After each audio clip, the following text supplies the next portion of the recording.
All right, what's going on, everybody? Happy Friday. Yeah, that's right. We made it to Friday. The big No Kings protest tomorrow all over the country. We'll be getting to that. Thank you all for tuning in, by the way. PushingTheLimits.live, the YouTube page, which, of course, is at PTL Radio. So same thing as X, at PTL Radio Show, the FM AM Dow KSHP. We appreciate all of you being here.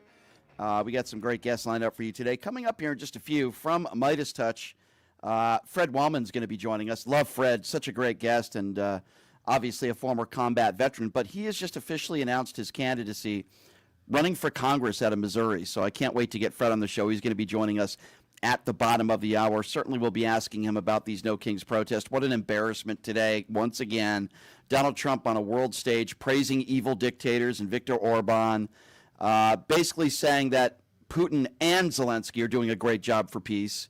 Every single time he says that, there's another airstrike. Just an embarrassment, and another embarrassing performance, for lack of a better term, by Donald Trump and Zelensky meeting in Washington, D.C. today. Absolutely absurd. I will say this, ladies and gentlemen. The Trump administration and MAGA Republicans are doing a great job in giving free promotions to this these No Kings protests that are going to be happening across the country. If memory serves me right here, I'm counting like 7 or 8 protests just in the state of Nevada tomorrow. I'll be attending a few of those tomorrow. They're all over the country, so I hope everyone gets out there and peacefully protest and make your voices heard. I would imagine there's going to be some Trump supporters out there as well. I'll be there to video and record some of that, but we'll see how it goes. Now, as I've said before, and I say again, and this is just another example, MAGA Republicans are doing a great job in promoting these No Kings protests. I mean, listen to what McClain had to say about these protests coming up over the weekend, making assumptions that it's going to be a bunch of mob of radical leftists. Have a listen to this. It makes no sense until you see who's really calling the shots. This weekend, we'll see mobs of radicals at the I Hate America rally. And you'll see them across the country. These are the same activists who pressure Democrats to keep our government closed, to hurt you, to divide us, and to push their far left agenda. So when you see those images, remember this. This is who Democrats are fighting for. Not you, not our troops, not the hardworking moms down the street. They're fighting for the most radical voices in America. And make sure that they own that. Yeah, they're really fighting for the troops. Yeah. You guys are Republicans. You're really fighting. By the way, did they see any of these No Kings protests the last couple times they did these rallies? You remember they mocked them for calling them a bunch of boomer grandmothers? Do you remember that? Now all of a sudden we're mobs of radicals, according to this nitwit McClain. Speaking of nitwits, did you see Representative Moser? Yeah, he had to say something similar about these No Kings rallies. Have a listen to this. Themselves relevant, and now they're proclaiming this big, even on most of the news stations, thankfully not yours, how great this No Kings rally is going to be, this anti-American protest that's going to take place, where they're claiming there's going to be hundreds of thousands of people. We shall see. No, there's not going to be hundreds of thousands of people, you imbecile. There's going to be millions of people. That's right, I say it again. Millions of people across the country that are going to be peacefully protesting. I would be willing to bet several million people. Oh, yeah, and then there's Mike Johnson, the House Speaker, when he's not too busy monitoring what pornography his son is watching or lying to the American people about the government shutdown. Now he's lying about these upcoming No Kings protests that are going to take place tomorrow. Here's the good, wholesome Christian himself, the House Speaker, Mike Johnson. You know, Saturday, they're going to be parading around the National Mall. They call it the No Kings Rally. We call it the Hate America Rally, because you're going to have all the Marxists collected, all the Antifa people, you know, the BLM remnants. You'll have the pro-Hamas wing of the Democratic Party, and they're going to be out here demonstrating and screaming and wailing. And I'm afraid that Senate Democrats will not reopen the government until at least that event is behind them, because they're afraid to confront the mob. So, I mean, look at the contrast between the two parties. The evidence speaks for itself, and I think the American people are going to fully understand this when we get into those midterm elections next year. Well, I have a message for Mike Johnson. Let's talk about the difference between the two parties for a moment, since you brought it up, Mr. Johnson. I can assure you, Mr. Johnson, that I won't see any No Kings protesters tomorrow. We won't. That are going to be storming the Capitol or beating police officers with their own batons or breaking into his office and sitting at his desk. I guarantee you that we won't have No Kings protesters bringing in zip ties to hopefully kidnap some of your members in office. That won't be happening tomorrow. So yeah, I agree with you, Mr. Johnson. There is a big difference between the Republicans and Democrats and what's going to be taking place at these No Kings rallies tomorrow. There won't be an insurrection tomorrow. Capitol police officers won't be assaulted. These aren't members of Hamas like many in your party have suggested over the course of the last few weeks. And these aren't terrorist sympathizers. It is interesting because Mike Johnson was asked yesterday by Manu Raju, CNN, who I think is a wonderful journalist. Fox News is even reporting this, and there are right-wing entities that are reporting at least 170. Let me repeat, 170 U.S. citizens have been detained by ICE. Of those people, 20 of them happen to be children. Manu Raju brings this up to Mike Johnson, and once again, Mike Johnson does what so many of these MAGA Republicans do when you bring something up and trap them in a corner where they're forced to answer, and they don't because Mike Johnson doesn't know anything about this. Listen to this. What's your message to the 170 or so U.S. citizens who have been detained by ICE? About 20 of them are children. And to your GOP colleagues, do you support ICE raids in the agriculture and hospitality sectors of your districts? I don't know what you're talking about with the children. I do know that ICE is... 70 U.S. citizens, according to ProPublica, have been detained by ICE so far since January. Okay, I haven't seen that, so I'm not going to comment on it. But I will tell you that ICE is doing the job that the American people demanded that they do. If you look back at the election results of 2024, it was overwhelming. And virtually every poll noted that the border and the issues that came from the open border were the number one issue on the minds of Americans. It's large.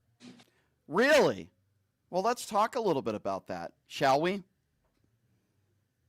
Notice, though, every single time a reporter brings up something very valid, in this case, over 170 U.S. citizens being detained and some of those children that are American citizens, Mike Johnson doesn't seem to know anything about that. Oh, I haven't heard about that, so I can't comment on it. If you bring up January 6th, oh, I haven't heard about that, I can't comment on it. It's so pathetic, and they are such cowards. I guarantee you, for most Americans in this country, this is not what they voted for. Yeah, and I'm talking about the majority who even voted for Donald Trump. They didn't want to see these agents across the country not identifying themselves, detaining U.S. citizens and children. They didn't want people tackled down outside of courtrooms, people that are seeking asylum, that are trying to do it the right way. Most Americans in this country did not want it to happen like this, to gloat about it and to have Dr. Phil with a microphone there, making it out to be some form of entertainment, or a guy by the name of Tom Homan who accepted a $50,000 cash bribe in a duffel bag, leading the charge.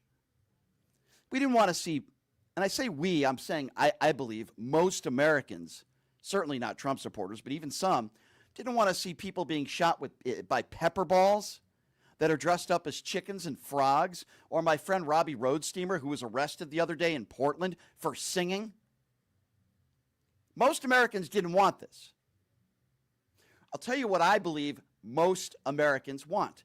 Violent criminals off the streets, whether they be documented or undocumented. I have no problem with violent criminals who are in this country illegally being deported. Most Americans feel the same way. That's what most Americans want. Now, you can make the argument that Joe Biden didn't do a good job. You can make the argument that every past president hasn't done good enough. Fine. Fair conversation to have. But the Donald Trump administration made a promise that they're prioritizing going after violent criminals when we know at least 6 to 7 out of 10 people that are being deported from this country and being treated like human garbage are non-violent criminals.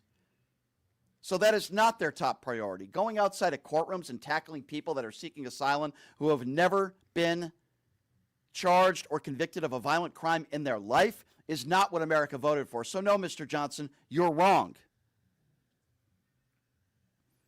I am sickened by what is going on in this country. I do not recognize the country that I am living in right now. I'm sorry, I don't. That being said, the administration is still lying about this government shutdown. Donald Trump, J.D. Vance, Mike Johnson, basically every MAGA Republican calling it a Schumer shutdown when that couldn't be further from the truth. All that Democrats want to do is to ensure that those that have their Medicaid coverage keep it. This has nothing to do with giving free health care to undocumented immigrants. As we know, and I repeat on this show over and over again, undocumented immigrants, it is illegal for them to get Obama subsidies. Completely illegal. But yet MAGA Republicans are making the case that Democrats want health care free for all, including undocumented immigrants. It's a blatant lie. No, they want what's taken out of this big and awful bill, which would put 20 million Americans without medical coverage, millions of Americans without food stamps. That's not a Schumer shutdown. That's Republicans that want to take your benefits away, the most vulnerable people in this country that are struggling. But Greta Van Susteren asked J.D. Vance the question, and once again, J.D. Vance lying to the American people about health care. Have a listen to this. I'll bring it back to the United States, domestic issues. I think probably the primary issue that every American cares about, health care, access to health care. Yep. Obamacare has not worked for a lot of people. Do you have, or does the administration have a plan? Because now the wars are at least hopefully getting behind us. Sure. We do have a plan, actually, and one of the things that the Obamacare system did is that it really broke the insurance regulations in this country. I mean, so many people, if you go back to that early implementation period of Obamacare, even people who had really good health care, they saw their health care bills skyrocket by 100, 200, even 300%. You remember the famous promise, if you like your doctor, you can keep your doctor. A lot of people found because of the Obamacare regulations, they couldn't keep the doctor that they had built a relationship with over years. We want to fix that program, that process. And we also want to make sure that people can access affordable health care, because the great promise of Obamacare is that it would slow the increased costs of health care. It completely failed on that metric too. So we do have some things that we're working on. We've actually extended an olive branch to Democrats and said, if you guys want to come and have a conversation about how to fix this system, we'll certainly sit down and talk with you. Is there a fix? Is there a fix? I think there are things that you can do to make it better. I think the system, to pretend that we can fix such a complicated system, that logic is probably what led to the original Obamacare disaster. But I think that we can actually make the regulatory system of the insurance marketplaces work better. We can use reinsurance to make it more affordable for people with pre-existing conditions to get access to health care. And we can also make it easier for, look, if you're, let's say, a 30-year-old man who's completely healthy, you're going to want a different insurance product than a 65-year-old with some pre-existing conditions. I think that if we allow people to get the kind of health care plan that suits them, it'll actually lower costs. It'll get more people into the insurance system, which lowers costs for everybody, but it also make it so that people actually access good care. It is broken. The system was broken. We inherited a very broken system, and we do have some good ideas for how to address it. Well, what are those ideas? Funny, I thought the question was, what's your plan? I'm sorry. Did anybody hear a plan in that answer? I heard what Republicans have been doing for 9+ years, which is complaining about Obamacare. Where is the replacement plan? I didn't hear a plan from J.D. Vance. Have they been keeping it secret for 9 years? I heard more complaining about Obamacare and no actual real solutions. We have things we are working on, J.D. Vance said. Why are you keeping it secret? You've been working on it for 9 years. What's the plan? All I heard was complaining about Obamacare. They have no plan. I'll tell you what their plan is. Taking 20 million Americans off of Medicaid coverage, taking their food stamps away, basically taking any government program away from you that could help you. Unemployment benefits, maternity leave, lowering taxes for the top 1%. They have no plan for all of you.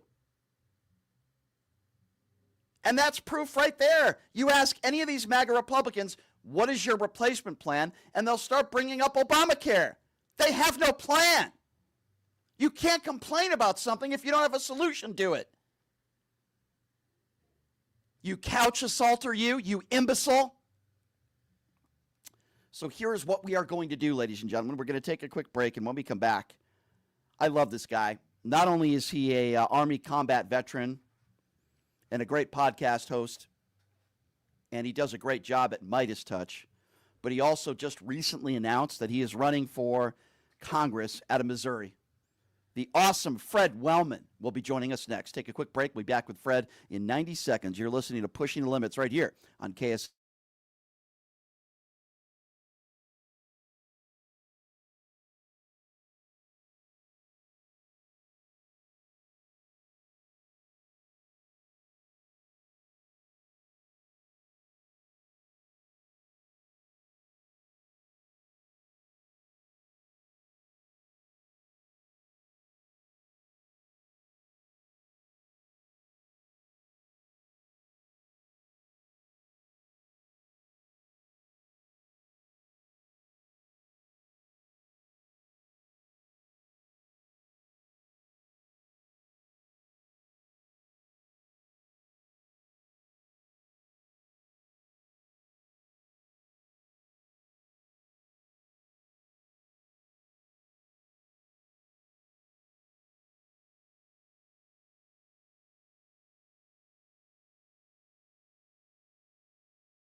Is with a K and IKO.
All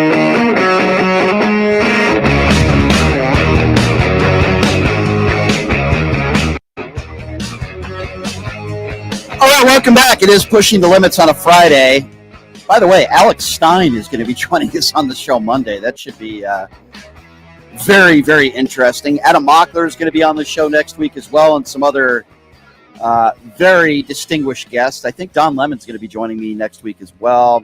Z with the UNF America Tour. So we got a lot of very special guests that are going to be joining us on the show. You know, anybody who's listened to me for a while now, they know I am a huge fan of Midas Touch. I just think they do a wonderful job there. Ron Filipowski's been doing this show for years. He does the show every week. Adam Mockler's a personal friend of mine. I just love what these guys do. And the last time we had this guy on the show, I say that he was running for office. Now he is. Fred Wellman is not only a combat veteran and a great podcast host, He also is a Democrat candidate running for Congress out of Missouri. I wish I could vote for him. Unfortunately, Yeah.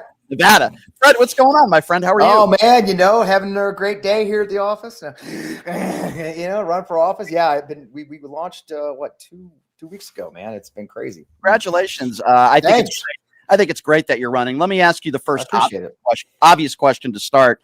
What was your main reason? Not an easy decision. I think I know. Why did you decide to do this? I mean, you really put yourself out there. Honestly, it really. I tell the story, and it's a true story. I was watching the big beautiful bill discussions. You remember the big billionaire bill? Yep. And the weekend the Senate got the House version, and they were arguing about it. And if you remember correctly, while the Senate was arguing how much more money they wanted to cut from Medicare and from Medicaid and from SNAP, it was the other side of the coin was the Jeff Bezos' wedding, right? They were talking about Jeff Bezos' wedding, over $56 million wedding in Venice. So you had a split screen of U.S. senators and politicians talking about how much money they're going to cut from our kids, in the future, and our working Americans, while the billionaires partied in Venice and kind of waved at us poors. And that disconnect just kind of infuriated me. As you heard Republican politicians talking about how we had these lazy men sitting, 27-year-olds sitting around on their couches getting free Medicare. My son was a bartender for a while, and one of the things that when he went to qualify for the ACA last year, when he was bartending, he qualified for Medicaid. He's not lazy. He was working 12-hour days. Right. And yet here we are, and he's being smeared by the people who's represented. So I just got angry. So, I can talk to a camera, and I love my job. I love Midas Touch work. I love my fans and audience. My lighting's terrible today. But I also was angry. I was like, this isn't enough. We need to do more. And I can step behind, get out of the camera, and actually start doing it. And so and that's commendable, Fred. And, you mentioned your son, and I give these stats out all the time. And this 30% of people that are working aren't even offered healthcare coverage, and 49% of them can't afford it. But yet the MAGA Republicans out there, or just maybe a lot of Republicans in general, are making the case that the people that are just going to lose their Medicaid coverage are the ones that are lazy, that won't get off the couch. It's such a lie, Fred. It is. And it's such a smear of good, hardworking Americans, self-employed Americans, farmers. There's a lot of people in our country just don't have options for healthcare. And so because they don't have employed, the idea you can just get a job and you have healthcare is such a bogus myth. It's such a boomer kind of myth, and it's just not true. It's the same thing as, why aren't these kids just working their way through college like we did in the 70s? Because you freaking can't. And so this disconnect and the smearing of kids, it's not just kids, it's working Americans of all ages, disabled Americans, it's veterans. It's SNAP benefits. 4 million people are losing their SNAP benefits. That's veterans, disabled people, seniors, and then to have my representative, Ann Wagner, putting out social media posts saying how because of the shutdown, WIC is in danger. So she put out this person put out a poll today, one question of, do you think the evil liberal Democrats should reopen the government so women and children get their food? Or something asinine like that. Like, lady, you voted to cut 4 million people's nutrition assistance. And you had the audacity to fight for WIC now? You cut that program. Will you get the opportunity to debate her? I doubt it. I don't think she's always avoided it. She doesn't do town halls. She doesn't do anything that's unscheduled. She does very targeted photo ops. The last time she even did they did a political forum, I think, with the candidate, the 2020. And there was 1 million rules, but I would love to. I'd love the opportunity to ask her questions like, why do you feel like it's just your job to send out emails and social media posts? There's a lot that she also, I had a city council member, one of our local communities, tell me recently that when she sent one of her staffers to a meeting, they opened the meeting saying, well, the Congresswoman doesn't believe in pork belly spending, so we're not gonna be able to get you any money like that. And they're like, well, why are you here? So, well, if your constituents need help with their passport or getting a flag from the VA, I'm like, your job is to represent us, and that does mean bringing home money. It does mean supporting, and this is a district that needs it. We are. It's a suburban and exurban. We're outside St. Louis County, 72% of St. Louis County. We've got a large rural area. We've got quite a bit of agriculture. They need help. We have 5 rivers. That's what the symbol of my campaign is, the sunrise and the river going through it. We have 5 rivers in my district: Mississippi, Missouri, Merrimack, Gasconade. There's actually 6, I think. But anyway, there's a ton of rivers. If we have 1,000-year rain like they did in Kerrville, Texas, people are going to lose everything, if not lives.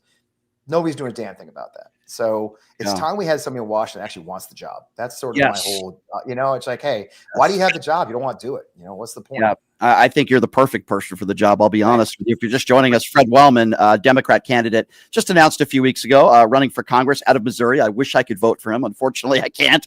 But money's still good. Hey, look, green, and we need it. I mean, that's I'm not joking aside with that. We need support from around the country. Let me be clear. I would rather donate to your campaign than to Turning Point USA. I'll be very clear on that. Yeah. And you serve the country. I mean, you're exactly the kind of person that I would want to represent me. I want to ask you a few broader questions. Let's start with the No Kings rallies tomorrow. It seems to me, Fred, that the Republicans are doing a great job in giving free promotion to these rallies all over the country. They've been calling us, because I'm going to be they've been saying we're Hamas supporters, which is outright despicable. I mean, I'm Jewish, and just despicable. And you saw the comments that Caroline the Liar Levette made the other day. I mean, these are just evil people. You have people, people like you who serve the country. We have cops and firefighters and brave men and women who are going to be out there, not because we hate the country, right, Fred? Because we love the country. We just hate what Donald Trump is doing to the country. Right. We disagree. We had nuns out there, Sisters of Mercy. We had Last No Kings. I helped organize Last No Kings here. And in my district, we have a road called Manchester. It's like our main artery to the middle of West County, St. Louis. And we had 7,000 people by high hand count on the side of the road. And let me tell you, they were not Hamas. They were not Antifa. They were mostly seniors. Let's be honest. A lot of senior citizens. If I talked to 10 people, if not 100 people, said to me, I have never protested in my life. Ever, Fred. Like, I can't believe I'm out here, but here I am, Hell, half the signs said that. I can't believe you made me protest. And then we had, like I said, the Sisters of Mercy, these old nuns, these older nuns sitting in, we brought chairs for them because they couldn't stand. This is a busy highway, man, like 4 lanes. And man, you piss the nuns off. I went to Catholic. I was raised Catholic. You piss the nuns off, you're screwed, man. and so these guys are just delusional, man. And again, it goes to that hatred. If you pull the thread, the things they're saying about No Kings, things they're saying about Democrats, it's just they have a vicious hatred for us. And I don't hate them. I don't hate my Republican neighbors. There's lots of them. And they need health care. They need aid with their farms. I refuse to bash farmers. So many of us among the left especially keep saying, well, these farmers voted for it. No, look, man, put that shit aside. Because you know what? We're all learning, okay? And sometimes we learn. Look, I had a very unusual life. I went in the Army. I lost men in combat. I lost my first wife and baby in a car accident. I've had some bumps in my life, and I learned. And I'm not the guy who I was. I got to tell you, this is a great place to put this in. My son is an amazing young man, the bartender now, emergency healthcare, and he reads philosophy, which is kids are breeding. And he says, Dad, you ever heard of the ship of Theseus? Let me call it the ship of pieces. And the theory of the ship of Theseus is that when it's a Greek philosophy, obviously, when a ship leaves the port, while it's on its journey, if every part is replaced and it comes back to port, is it still the same ship? If every part's been replaced. And of course, this lays to many arguments because I'm not a philosopher. But for me, I think we have to start taking that philosophical approach to our friends who voted for Donald Trump, who voted for Ann Wagner, my opponent, who voted for others, and say, look, we all change, okay? Look, while you're seeing right now, that ship is in a storm. The soybean industry has been destroyed in one fell swoop. Manufacturing is in trouble. Tariffs are killing my daughter's business. She imports manufacturing stuff. A lot of people are in a storm, and things are breaking, and they're replacing those parts. And look, we need to welcome that ship back to the harbor, right? And maybe you shipped out as a MAGA, but you may come back in broken with new pieces because you had to replace parts. If we don't start saying, look, welcome back. We're never getting this country back. That's well said. And, I wanted to ask you, Fred, as someone like yourself who served, what goes through your mind when you see these people dressed up in their getup that are allegedly ICE aides, and some of them aren't even identifying themselves. And as you know, they're covering their faces, and they're shooting pepper ball at chickens and frogs. Like my friend Robbie Roadsteamer, who did my show yesterday. I saw that. Yeah, he did my show yesterday, and Robbie's a friend of mine. He got roughed up a little bit and arrested, and I'm like, what are you doing? You have Kristi Noem on top of a roof looking down at like 5 or 6 protesters dressed up as chickens, and there's more members of the media. You have the Nick Sortos out there that are trying to make money off of this stuff. Eddie Johnson. Yeah, and I'm thinking to myself, somebody like you, I mean, it angers me. I can't imagine somebody like you who served, who was willing to pay the ultimate price for this country. You love this country. When you see these alleged ICE agents out there, many of whom are not even identifying themselves, laughing and shooting pepper balls at people, and spraying people, what goes through your mind when you see this stuff? They're doing it in our name. Those are U.S. government employees. They're doing this in our name, and it takes me back to Iraq. A story I've told often. Forgive me for telling again. Here is when I was in Iraq in 2003. I did civil affairs. I helped our local community. We all did, the 101st Airborne. So I ended up visiting villages. I had a friend, Dr. Muhammad. He was my go-between in the local village. He was a doctor, medical doctor, and so I remember one day sitting in his hut. It literally, at the time, it was literally a dirt floor mud building. His meeting room, we called it, and we were talking over lunch. And I asked him, we started having bombs go off in July, August of that year is when the bombs started going off on the highway to Baghdad. And I said to him, I don't understand it, Dr. Muhammad. And these bombs are going off. They're being planted in broad daylight. Like people are driving by as the insurgents bury these bombs in the road and no one's reporting it. Why does no one see it? Why does no one call the police or maybe the next military checkpoint? And he said, you have to understand something, Major Wellman. I was a major then. He said, Major Wellman, you have to understand that for 35 years under Saddam Hussein, under a dictatorship, you learned not to see things. You did not see, and this is the example you use, and this is going to shock you, brother. You learned not to see when the black SUVs pulled up at night to the house next door in Baghdad and took away the family in the middle of the night and disappeared. True story. And I remember thinking to myself, thank God I live in America and we'll never have to deal with that. And here we are. Here we are in 2025, and black SUVs full of men in masks are spilling into our neighborhoods, wrestling people out of their cars. Did you see him wrestling the woman out of her car in the elementary school parking lot, pickup line? Kids are fleeing for their lives in fear. Do you think those kids are ever going to trust a cop or a government agent ever again? No, they were terrified. They're terrorizing America, not just the ones they're grabbing. Okay, understand? Kids are seeing this. They're terrorizing American citizens. ProPublica said 170 American citizens have been arrested and taken in and had to prove so they're terrorizing us and this ridiculous quota approach with untrained people who use force for everything and feel they can get it. Because you know why they feel they can get away with it? Because they are.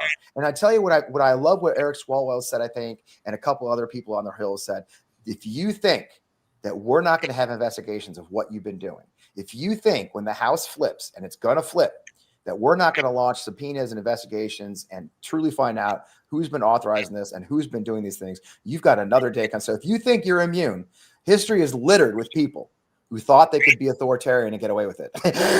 and this is no exception. And I commit right now that if I'm elected, I am going to be forefront and center of investigating these abuses of our fellow, and I don't give a damn what political party they were. I don't give a damn what their race or their background was. These are Americans on American soil being treated like monsters by animals, and it's unacceptable.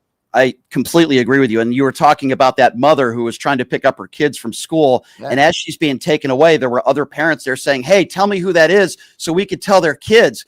They didn't do anything. They didn't say anything. They just left. They put her into a car and boom. I mean, no regard for children. She was legal. Yeah, it's legal. They released her 3 hours later. All of that. Yeah. And a couple hundred citizens have been detained, including children. I mean, you're so right. And you bring up, Baghdad. And unfortunately, you're right. And I never thought we would see a day in this country that we're seeing right now. Fred, before I let you go, and again, I'm going to add this again. I so want you to be a congressman. I so want you to win this race. I certainly hope you do. Can you please give out the information where people can follow you, where people can donate to your campaign? Because there's nothing more I'd rather do than to have you back on the program and say, Congressman Wellman. That would sound my poor fiance. I was like, how can I run for Congress? She's like, yeah, that's a terrible idea. Okay, I'll support you. All right, great. Let's go. Leroy Jenkins. Go to wellmanformo.com. That's WELLMAN. FORMO.com, wellmanformissouri.com. We're building a real campaign. This is not, I brought in guys like Joe Trippi, nationally famous. I brought in the best of the St. Louis political leaders. We're building a coalition at the grassroots level to the donor level and all in between, because this is a movement, and people always say that, but it really has been exciting to see the energy around this campaign and how everybody's excited because they know we're going to beat her this time, and we're going to build a campaign and a field campaign especially. So we're going to need money. I'm not going to lie. If anybody could chip in 10, 15, $20, 3,500 max. We'll take it, and we're going to win. I think it's an investment. You know, a lot of people. This is not one of those vanity campaigns. I'm not giving it to consultants. We're building a campaign to win. I'm not. You know, look, I could have just chilled out and done my podcast and be just fine. But I'm running because I believe we need to change. We need. Yeah, to change and you know what? When you say that, I believe you. When a lot of other politicians say it, I don't believe them. Just don't sell any Wellman Bibles or Wellman trading cards to Damn it. Yeah, I didn't think about that. We're going to get some hats. We'll get some merch. Good. Well, Fred, I really appreciate you coming on. Are you, by the way, before I let you go, are you going to any of those No Kings rallies tomorrow? In Missouri? Oh, we're doing them all, and we're fanning out. We're going to have Wellman for Missouri reps and every one of the ones in the district somewhere. We're fanning out. I'll be right here in my home district on a Manchester Road. Then I'll go out to our beautiful Franklin County, our rural county, kind of see them both and let them see that we care, we support them. It's a peaceful, patriotic movement, and I'm a peaceful and patriotic guy. We're gonna be a part of that. I don't care. They can smear us all they want, but we ain't scared. I love it, Fred. Hopefully we'll have you on again soon down the road. And wish you luck, Fred. Keep up the great work and be safe out there, Fred. All right, you have a good one. Have a good weekend. Thanks for the opportunity. Cheers, man. You got it. Fred Wellman, everybody. I love that guy. He's great. I love all the people at Midas Touch, but Fred's one of my favorites. Ron Filipowski, and Adam Mockler, who does this show. Adam's just huge these days. He's doing such a great job. Fred will be, and I think he's going to win. He's already a name. The person he's up against is a complete imbecile. He mentioned her name, Wagner. She's a complete MAGA moron. What more do you want? I mean, this guy served the country honorably. He's smart. He's well-spoken. And he made a very good point there. He could just sit back and just continue to do his very successful podcast, continue to make money and do what he enjoys doing. But he's running for office, I believe, 100% because he really cares about this country. And he really is upset, as I am, on what the path this country is headed towards and continues to under Donald Trump's leadership. So good luck to Fred Wellman. I support him 150%. I think he'll be a great congressman out there in Missouri. And if you do live out there, please support Fred. I think he's just a wonderful guy, just a fantastic guy. YouTube super chat real quickly here. I want to just start that up with Kim. Kim says, is Jess Piper working with Fred? She is remarkable. What about Tony Michael's podcast? I like Tony Michael, by the way. Tony's done this podcast before. God, it's been a little while. I got to get Tony back on the show. He's really awesome. I've done his podcast, and he's done mine. So I will do my best to try to get Tony Michaels back on the show. David, who had an early YouTube super chat statement. I love the early ones. David said, when you're done marching, run. No representative or official should have their seat without an opposing candidate. Nearly half our elections are uncontested. David, you are 150% correct, and that's why I'm glad I just had Fred Wellman on to go up against Wagner. I completely agree with you. We're not living, at least we shouldn't be living in a dictatorship, and you're absolutely right.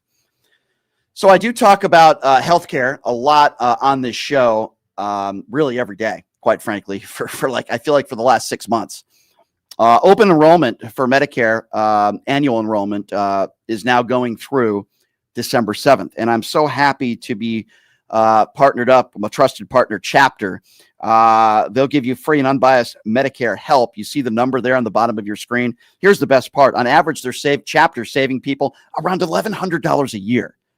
And I'm so happy to be teamed up with them. I know David Packman's teamed up with them as well.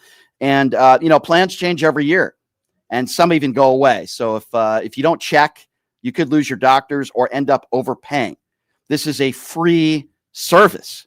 Free, completely free. Just give them a call and they'll give you an answer in under 20 minutes.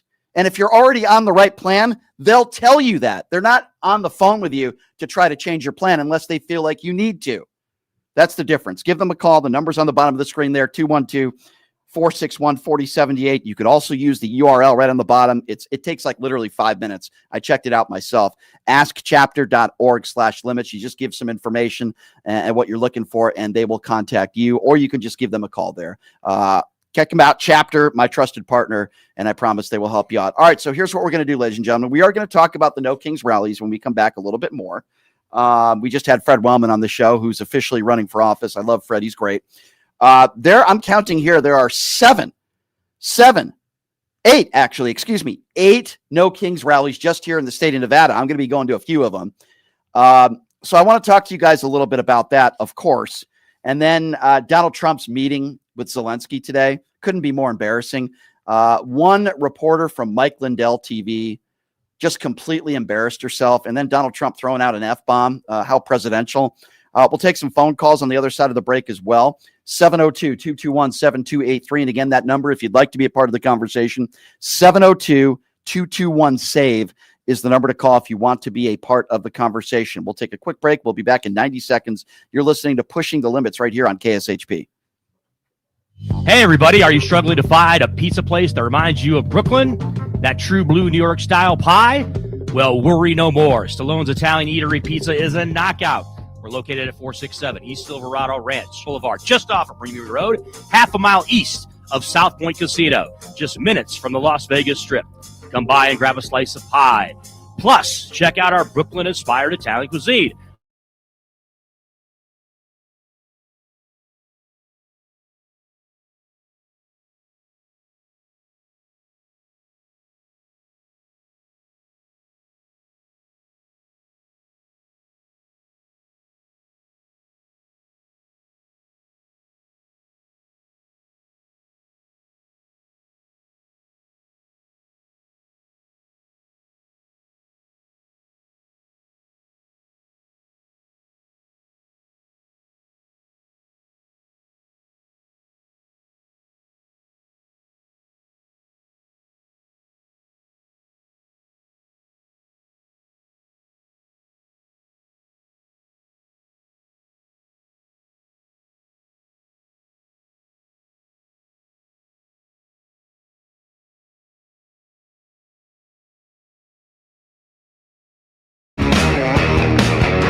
All right, welcome back. It's Pushing the Limits on a Friday. Thank you so much for joining us. So obviously tomorrow's a big day. We got No Kings rallies that are going to be all over the country. I'm going to be there, yours truly. So I was supposed to be in Washington, D.C. In fact, I was supposed to be on a plane right now for the Culture War podcast with Tim Pool, Alex Stein, and Myron Gaines. I'm still going to be doing that podcast, but we've made a new date, November 8th. The reason being is that show was supposed to be aired in front of a live studio audience tomorrow, but because of these No Kings protests, they've pushed it out a few weeks. That's all, 2 weeks. So if you've won tickets on this show already, those tickets will still be good. I'm still going to be out there in Washington, D.C. on November 8th, another date that's coming much sooner, and I'm really excited about this as well. As you guys may or may not already know, I've been asked to be a part of the UNF America Tour. I gladly accepted that. And the UNF America Tour joined up with a lot of people, including Robbie Roadsteamer, who's going to be out here in Las Vegas, including Destiny, that's going to be out here October 22nd, and many others. I believe October 22nd is this Wednesday. Z, who is the founder of the UNF America Tour, is going to be joining us in studio on Monday. Monday is going to be an interesting show because not only do we have Z in studio, but Alex Stein, the right-wing prankster, is going to be joining us on the program on Monday as well. So you know that's going to be interesting. But that's October 22nd. You don't have to live here in Las Vegas. If you're out here, it's going to be completely free. It's going to be at the indoor-outdoor amphitheater on the UNLV campus. I'm going to be opening up the festivities as far as I know, and I'll be doing some debates with some of the students out there. And by the way, I'm not debating just 18 and 19-year-old or 20-year-old Trump supporters. I'm debating anybody and everybody who wants to go up to the microphone and be respectful. So I'm not Charlie Kirk. I'm not trying to be Charlie Kirk. I welcome anybody that wants to have a respectful conversation, and you don't have to be a college student to be there. So that will be, again, October 22nd at 11 a.m. on the UNLV campus. Look forward to seeing all of you out there. So, yeah, tomorrow is going to be a big day. And I would like to think that the overwhelming majority of people that are going to be out there protesting, including myself and some of my friends that I'm going to be going with tomorrow, are people that care about this country. It's the opposite of people that hate this country. We hate what's going on in this country. I'll give you some examples. We hate the fact that agents across the country are not identifying themselves and kidnapping people. We hate that. We hate the fact that there is no accountability within this administration. We hate the fact we have this bigotry, this horrible racism, and the way immigrants are being treated in this country now. We hate that. We hate the fact that 20 million people are going to be losing their medical benefits. We hate that also.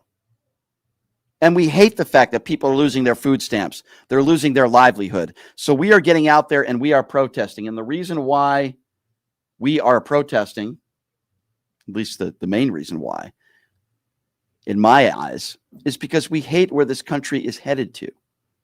We hate it. So I, like millions of other Americans, are going to be peacefully protesting tomorrow at these No Kings protests, not because we hate America. It's the opposite, because we love America. And we don't want to lose what we have. We don't want to lose our freedoms and our First Amendment rights. We don't want to be ruled by a dictator in an oligarchy. And that is exactly what is going on in this country right now. We don't want to see things being implemented from Project 2025. They already are. We care, and we hate what we are seeing. But don't be alarmed or raise your eyebrows when you hear what these MAGA Republicans are saying. They're calling us terrorists. They're saying we hate America. They're calling it the Hate America rally. It should be the Love America rally. We are concerned about what the Trump administration is doing. If you want to call it an anti-Trump rally, I have absolutely no problem with that. But we are not terrorists. There are millions of Americans that are going to be protesting tomorrow that are not going to be violent. And guess what? I'm going to be one of them. We go back to the YouTube super chat where Nims Knows Ball says, thank you for what you do, Brian. We'll be attending my first ever protest here in Oklahoma tomorrow. I feel like I need to stand up for what I believe. Well, thank you, Nim. I appreciate that. Listen, my email is always on the bottom of the screen. So if any of you get good video, audio, whatever you have, I will put it on my platform as well. So for anybody that's going to these No Kings protests, my email is brianshapiro@kshp.com. I don't care where you are. If you have good content and you want to send it over to me, whether you got into it with a MAGA supporter or you're just showing the large crowds, whatever the case may be, you think it's good stuff, please send it my way, and I will do my best to put it on our platforms for you guys. And I appreciate that. I'm going to be getting some video out there myself. It'll be in the state of Nevada, not Washington, D.C., which is totally fine because I've heard there's a lot of people that are going to be coming out here as well. All right, so the number to call if you want to be a part of the conversation is 702-221-7283. And again, that number, will you be going to the No Kings protest tomorrow? Even if you're a Trump supporter, I'd like to hear from you if you're going to be going or not. Are you going to be going? Why are you going to the No Kings protest all over the country tomorrow? And what did you make of the embarrassment earlier today where Donald Trump once again meeting with Vladimir Zelensky and this idiot reporter, by the way, from Mike Lindell TV? I didn't even know if that was a network. How many people are watching the Lumpy Pillow TV, Mike Lindell TV? But we had a reporter, or we didn't. I didn't. She doesn't deserve a credential. She's an idiot. And she asked Zelensky on what concessions they're going to be giving up. This is a country that was invaded by Russia. These are terrorists and an evil dictator in Vladimir Putin who have invaded Ukraine. Many innocent women and children, so many innocent people have lost their lives, Russians as well, of course. And she asked the question about Zelensky giving up concessions. It's so pathetic. It's so insane. You know what that's like asking? That's like asking after 9/11, if a reporter asks, what concessions should Americans be giving up after getting attacked by Al-Qaeda and 4,000 Americans losing their lives? I mean, it's so despicable. It's so disgusting. These idiots like Marjorie Taylor Greene's boyfriend, who's a complete moron. These idiots from Mike Lindell TV and OAN and Newsmax. They're not reporters. They're not journalists. They're imbeciles who wear the Donald Trump knee pads 24/7, who have no business getting a media credential unless they're at a Trump rally. Go ahead and give them a credential if they're at a Trump rally. It's absurd. That number to call, 702-221-7283. Again, that number, 702-221-SAVE. Why don't we start out with Dave? Dave is first up on PTL. Hey, Dave, what's going on? Hey, what's up, Brian? Thanks for taking my call, bud. Sure. All right. So here's the thing, man. I believe, just like I agree with you 100% what you're saying. I agree that this guy in office, he's gonna do everything he can. And that, I think, to be honest with you, I think he's setting up some type of, he's trying to set up some kind of, with all the military going to different cities and stuff like that. He's basically going to use that for his advantage to stop the midterms. Exactly what you said. And that's why he's putting all these military, and then that way when he goes to court and all this kind of stuff, see, I brought these militaries here for the city because there is there is some kind of a, he's setting us up. He's putting these people in the military, all these different cities and all different states, so he can stop the midterms. That's exactly what he's going to do. I have a feeling that I would bet my life on it that that's exactly what he's going to do when it comes next year. So that way he can tell the Supreme Court saying, hey, there is a lot of terrorists going on. There's a lot of what you call problems in your city, and a lot of thieves going on. There's a lot of so he's going to do that. I would bet my life he's going to do that. Well, here's what needs to happen. Stay in power. Here's what needs to happen tomorrow. I agree with what you said. Here's what needs to happen tomorrow. There needs to be a lot of security out there at all these events and do their due diligence. As I've told everybody that's going to be at these rallies, obviously, if you see something strange, you have to report it immediately to local law enforcement. Don't engage with people that you think could be dangerous, obviously, and spread the word and do it peacefully and make sure that your voices are heard. I think if we can do that, and I say we because I am a part of this and you're a part of this, if we can do that, I think it will make a difference. There's a reason why MAGA Republicans have been talking about these protests nonstop over the course of the last week, because they know it's not good for them. They're scared, and they're trying to paint us out to be terrorists and people that hate the country, which couldn't be further from the truth, by the way. I don't really disagree with you there, Brian, but I'm going to be honest with you. Those people that voted for Trump who are going to lose their Medicaid, I'm sorry.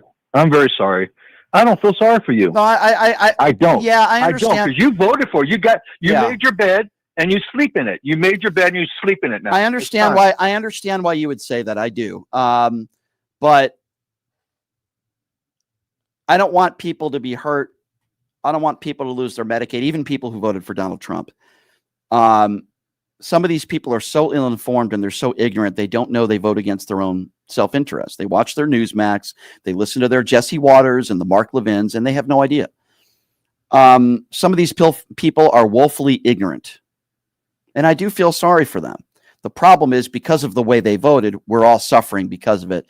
And, of course, I'm going to hold some resentment towards them, but I don't wish them ill will.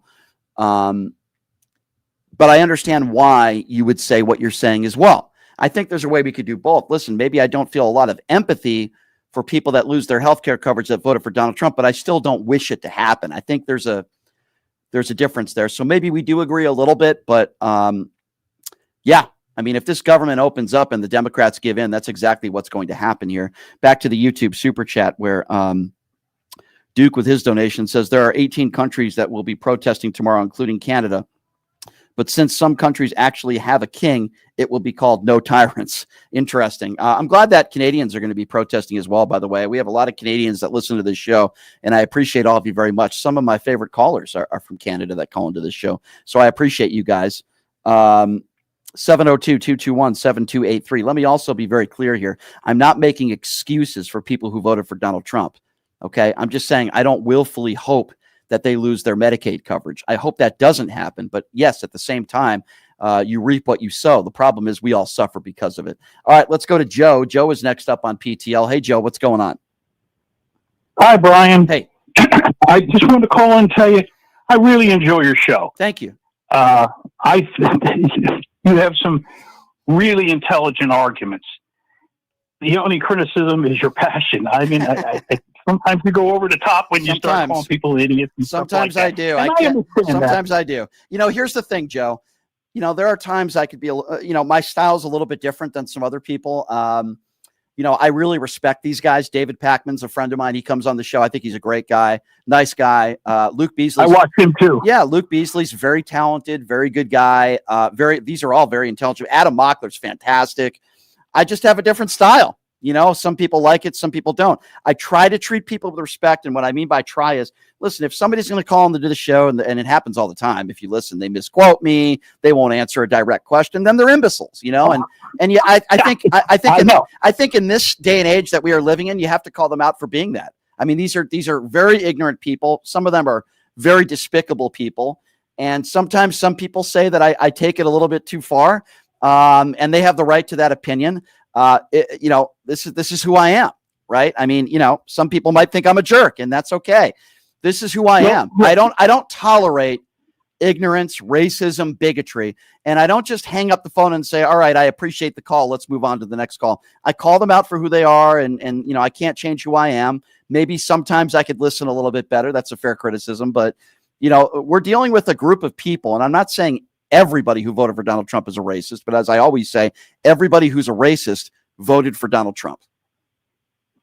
Well, let me remind you of an old saying, and it really applies to some of the people that you call morons and stuff.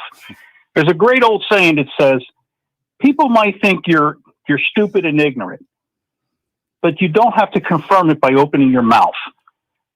And I think if you just let them go, and it just proves as they're talking to you just how moronic they are. Yeah. And when you start to, get on them, I think I have trouble with that. I mean, I can't bring my grandkids in to watch your show because I don't allow that kind of language in front of them. I understand that, and I respect that, sir. I don't think this show is for people that are children. I don't think this show is for people that are necessarily in high school. I'd like to think that people need to be at least 18 years old to listen to this show. And I'm not saying if you're anti-MAGA, you see someone with a MAGA hat on, you should immediately approach them and call them a name. I'm not saying that either. And I think, as you know, when somebody calls into the show and I disagree with them, that doesn't automatically mean I'm going to call them a name.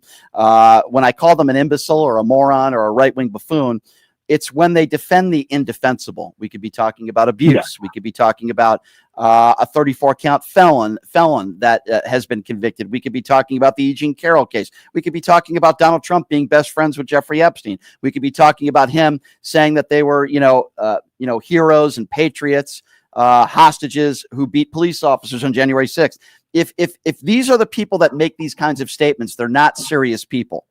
And I have two options. I could either just hang up on them and move on to the next call, or give them what they deserve. And I believe these people deserve to be ridiculed. These people deserve to be called out for who they are. I'm not saying that everybody else should behave the way that I behave on the radio, but this is who I am. This is what I do. I would not recommend your grandchildren listen to the show. I would recommend people listen to the show that are sick of right-wing echo chamber radio and are willing to listen to really good spirited debates with people that disagree. I don't want people on the show all the time that I agree with. I think that's boring radio. I want the opposite of that, that's what I try to do every single day. Well, explain one. I consider myself a pretty intelligent guy, but there's one thing that's been bothering me ever since Trump got in office, and maybe you can explain it to me. 70 million people voted for this guy. And out of that 70 million, how many of them are working class people? Guy who punches a clock. Because anybody who punches the clock, walks into the factory, you shouldn't be, and even worse, because I am one, a veteran. Why a veteran would ever vote for this guy? Well, that's what I'm saying. Beyond me. That's what I'm saying. And listen, when Hillary Clinton, let me tell you something. And by the way, I appreciate your comments. When Hillary Clinton called some of these people deplorables, she was right. What is it deplorable? If you're okay with Donald Trump saying he doesn't respect a POW because they were captured, you're deplorable. If you're okay with somebody walking into teenage beauty pageant locker rooms and bragging about it on the Howard Stern show, you're deplorable.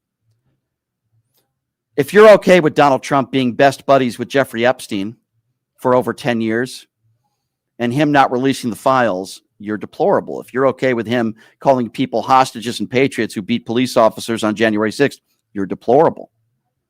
If you're okay with the President of the United States executing people on boats without them having due process, you're deplorable. Or what's going on with immigration across this country when people are getting the right to due process, you're deplorable. If you like where this country is headed and you think that the troops being called into these states, blue states, then you're deplorable.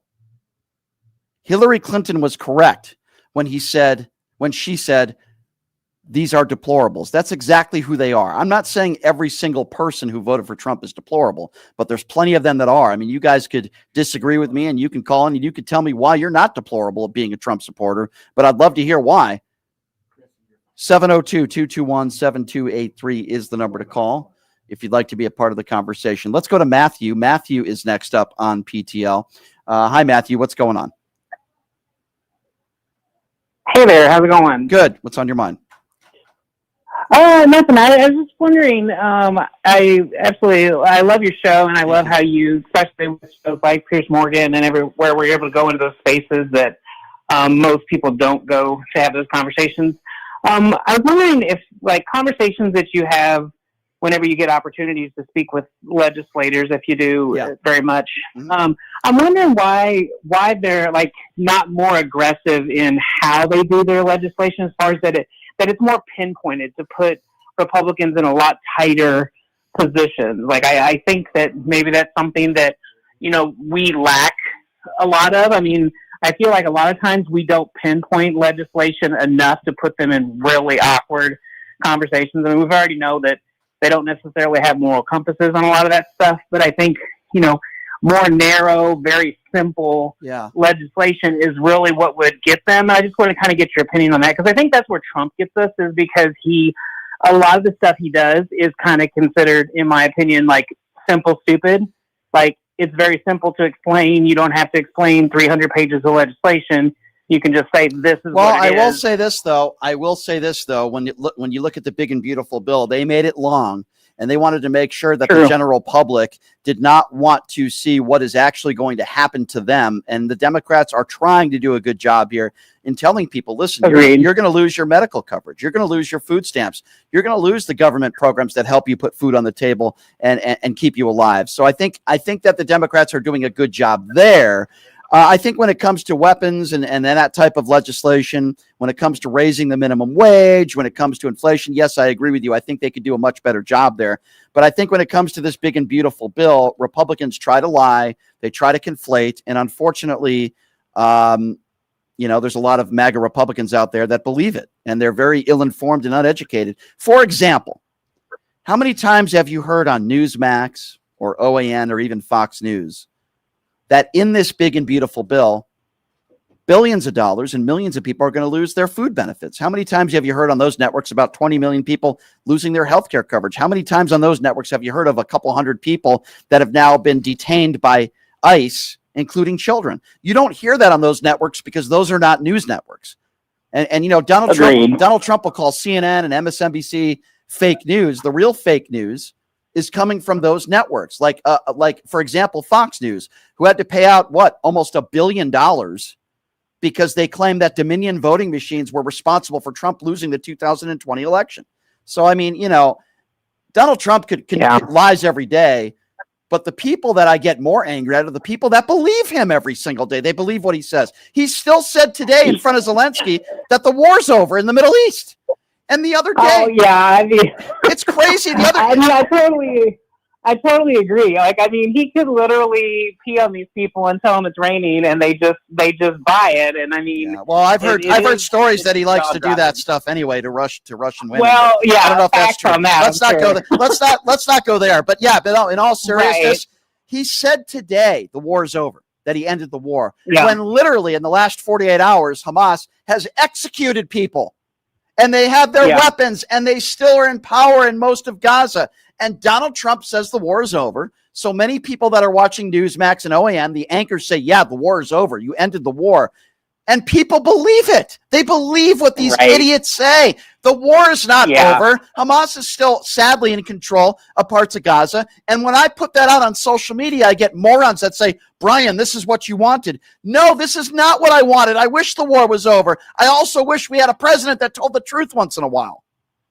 Yeah, but it's a lack of, like, he depends on them not to do the research. Like, no, most of his base isn't going to go out and do the research, which is why half the stuff they get away with is because there's no follow-up. I mean, your big, beautiful bill, the reason it was so lengthy is he knows that his common person isn't going to get past 2 sentences. He loves the uneducated. And pay attention to the fine print. He said it himself, my friend. He said, I love the uneducated.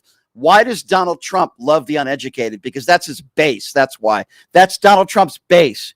Ignorant people that show up to rallies with the Trump gear, the Trump Bibles, decked up in all this Trump paraphernalia. These people who say, We don't want people to break the law. If you come into this country, you got to do it legally, yet they have no problem voting for a 34-count felon and a liable abuser. These people have zero credibility, and they're some of the dumbest people that America has to offer.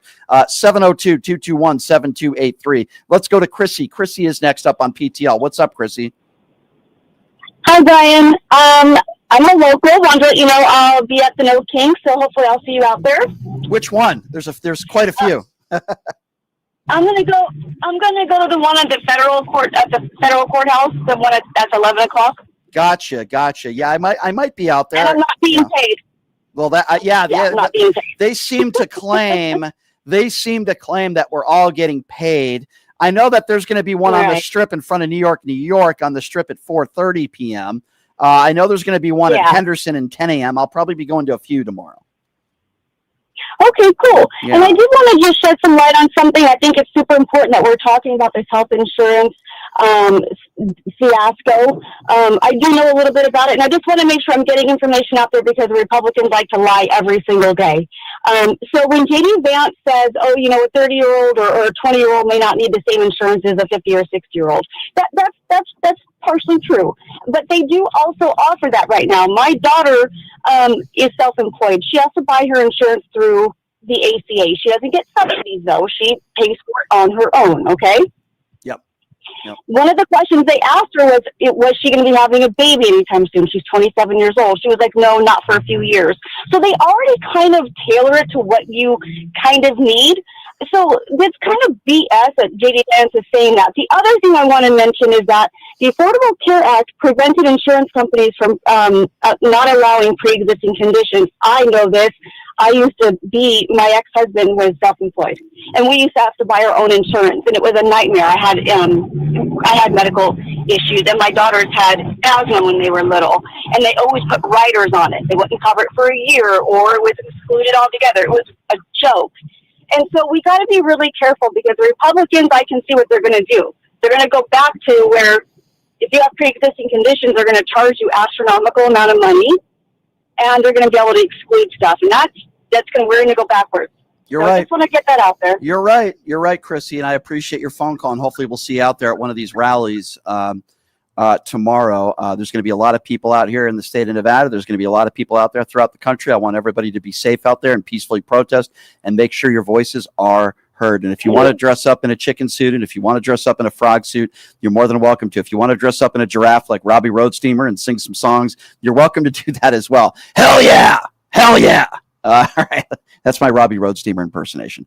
Let's go to Ramona. Ramona is next up on PTL. What's up, Ramona? Hi, Brian. How you doing? Hey, how you doing, Ramona? I'm doing good. I just want to let you know that I'm going to the No Kings protest here in Indiana tomorrow. Oh, good. And I'm going because we go every week anyway, locally here. Mm-hmm. But it's going to be bigger tomorrow, of course. Yep. But I go because my father and his brothers fought in Korea, and my son fought in Iraq. He's a disabled veteran. And I don't like what Trump has done to this country and how he's separated families. There was a man that called when Leonard, the other day when Leonard was hosting, about his sister that he no longer speaks to because she doesn't want to speak to him because she's a Trumpy. Right. And, you know, I don't know what his relationship is with her, but I've gone through the same thing with my daughter. You know, she didn't want to speak to me because she's a Trumpy. And so I know how I felt, and, you know, being people were saying that it's a cult and all this, and yes, it is a cult. They don't want to believe it. You know, the Trumpers don't want to believe that it's a cult. They get angry when you call them that, but being a former mental health professional, I know that it's a cult. Of course, it's a cult of personality. Yeah, absolutely it is. Listen, we didn't. Yeah. I said this on Newsmax. This was maybe not last November. Last November. I said this on Newsmax. I said it's a Klan cult, and I said when Joe Biden ran for office, we didn't have malarkey signs on the back of pickup trucks, right? We weren't decked out in all this Biden gear or Kamala gear. You know, we weren't buying the Kamala trading cards, right? Or the Kamala Bibles. These people are in a cult, and guess what? You say you're in a cult if you're a musician, like you're a music fan, right? You're a huge Rolling Stones fan or the Beatles or whatever. You're not supposed to be a cult when it comes to politicians. I mean, it's a completely different thing. And there's no question that there is a group of people that will never admit they're wrong. There are a group of people that voted for Donald Trump that are in a cult. This is his base. These are who these people are. And I don't care what anybody says, because I've been around enough of these people to know many, not all, but many of the people that are in Donald Trump's base are extremely ill-informed and uneducated, middle-aged white people. That's who they are, both men and women. 93% of black women, some of the most intelligent and educated people in our society, did not vote for Donald Trump. Let me repeat, 93%. 80% of black men did not vote for Donald Trump. Okay. Yes. The people majority who voted for Donald Trump are white women. It's like 54% or something, which is beyond me. It's just insane. But yeah, I don't understand that either. But the advice that I wanted to give that elderly man was, if you want to have a relationship with your sister, just don't bring up politics. That's what I do with my daughter. So that's probably a good idea. But I will tell you this. There are two different types of Donald Trump supporters, one of whom I will not have any sort of relationship with at all. We could be talking about friendship. We could be talking about relationship. If you're one of those Trump supporters that can't admit that Donald Trump is a despicable human being, then the conversation will go nowhere, and I do not want to talk to you. If you voted for Donald Trump, even though I disagree with your vote, but you could admit that he is just an awful human being, then at least I could have a conversation with you. But I will not have people in my life that think Donald Trump is the next Messiah, that it is make America first, and that he's a good human being and a good man. I will not have anybody like that in my life, because they're idiots. I don't know what else to say. Let me repeat this once again. If you think that Donald Trump is a good person, if you think that Donald Trump really cares about America more than himself, then you are an idiot. And I do not want to talk to you unless it's on this radio show and you want to call in and you want to embarrass yourself. In my personal life, I will not have any relationship with you, quite frankly. That's just it for me. I've had it. If you voted for Trump and at least you can admit that he's a really bad guy, at least we can start somewhere in the conversation with something that we agree upon. Thank you for the call, my dear. Be safe out there in Indiana. 702-221-7283 is the number to call. Let's see who we going to do next here. Let's go to Jason. Jason is next on PTL. What's up, Jason? First of all, Brian, I love you, and I have to say the same thing. Anybody that ever knew that if they voted for Trump or MAGA is no longer in my life. So I agree. We can't even have a debate because I told you it's a cult. You can't talk to cult people. But more than anything, I just want to get you to chime in. Did you see the masses of the universe, the people that were actually on that chat, what they actually look like? Some fat piece of sandwich. Well, I posted. It's funny you say that, Jason, because I posted a picture of what they look like, and I called them. I forgot exactly what I said on social media, but it was something along the lines of what they looked like. And then I said I'd be afraid if they ate me. They look like I'd be afraid. But yeah, they're despicable people. And by the way, they're not kids. I might have used that term yesterday. These are some people in their 30s. They're adults, and they're despicable human beings. And all these people on the right are putting up pictures and saying, I don't care about this. I care about blah, blah, blah. I don't care about this chat. Of course they don't care about the chat because they've probably said similar things themselves. That's why. Well, you know what I call them? I call them sandwich assassins because it looks like none of them put down a sandwich. And if you ever get a chance, watch Reese Waters. He makes fun of all of them. So funny. I laugh at him all the time. Hopefully one day he could be on your podcast. Yeah, I'll definitely try to do that, my friend. It's good to hear from Jason. Are you going to any of the rallies tomorrow? I told you yesterday I was. All right. Take it easy. I forgot. Jason, I'm a busy guy. I'm forgetful. I forgot. Forgive me, please. Don't jump on me. No, never. I love you too much. Right. Over there. I love you too, Jason. Hey, listen, if you see a ginger guy wearing one of these hats, come up and say hello, okay? Hey, if there's anyone downtown, I'm probably going to be on anything downtown. That's where I'm probably going to float to. Okay, I might be there. I might be in Henderson. We'll see. But I'm definitely going to go to a few of them, Jason, and I appreciate you. Thank you for calling in. Maybe we'll see you tomorrow, my friend. Not a problem. Okay. All right, Jason, you take care. Jason's fired up. 702-221-7283. If you are a Trump supporter and you'll be going to one of these No Kings protests. Boy, I'd love to hear from you.